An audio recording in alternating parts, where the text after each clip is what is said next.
Nuclear fuel has heated up to a boiling point that's creating a real risk that more radioactive steam could spew out of the crippled nuclear plant. And so David Wright is monitoring the late-breaking details out of Japan this morning for us. David, good morning.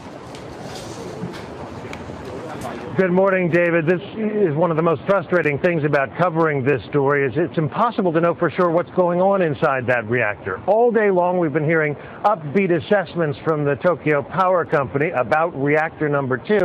And then late today, this report from the Associated Press that the pressure inside that pool in reactor number 2 is now at the boiling point. The International Atomic Energy Agency now says the people inside the evacuation zone around the crippled nuclear plant are being exposed to more radiation every day than the average Japanese person absorbs in a year, 386 millirems. Our task today is to take the temperature of Tokyo using our trusty radiation contamination detector, a Geiger counter. It measures radiation exposure in millirems per hour. And to give you some context, 600 millirems is about the normal amount that everybody receives every year. The measurement right here in Shibuya, the Times Square of Tokyo, 0.003. Nothing. Our first stop here is the world-famous Tsukiji Fish Market. This place is the biggest wholesale fish and seafood market in the world. And our trusty device here says the level of background radiation is about 0.0102.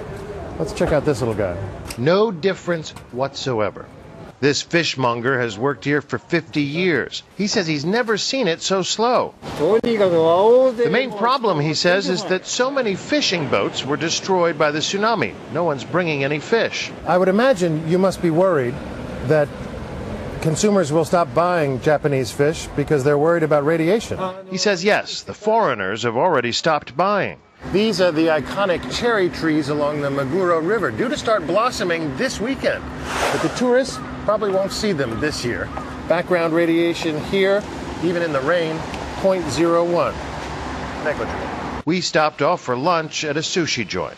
The owner is a charming woman with bright green hair. The fish is fine here, she reassured us. I eat it every day. So as discreetly as possible here, so as not to give offense, we're going to take out our trusty device and give a quick read.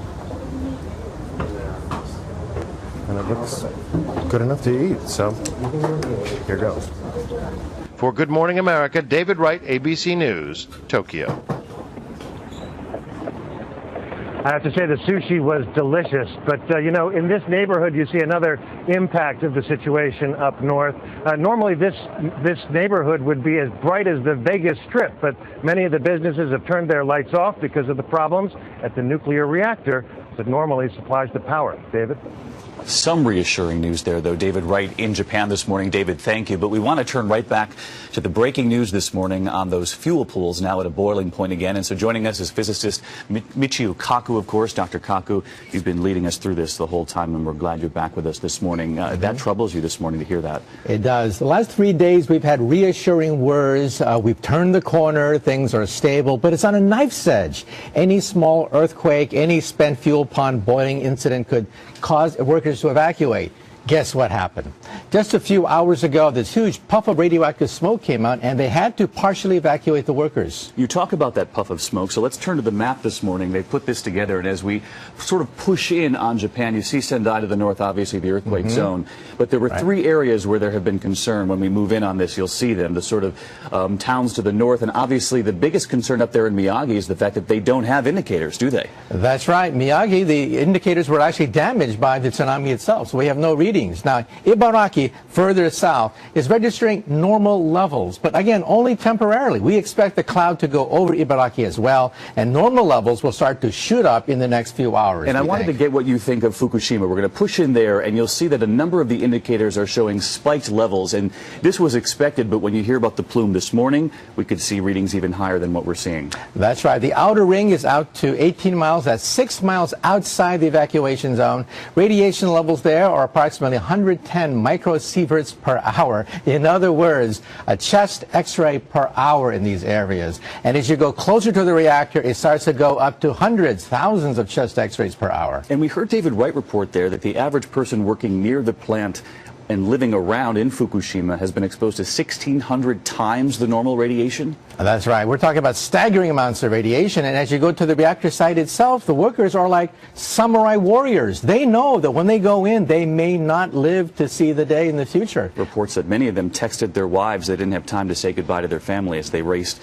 to the nuclear plant. I brought the Geiger counter that we had with us traveling in Japan over the last week, and I wanted to ask you about it because about an hour north of Tokyo as we were traveling back in, it spiked for a sustained period of time, about 45 minutes. And you were saying earlier that that's not a surprise.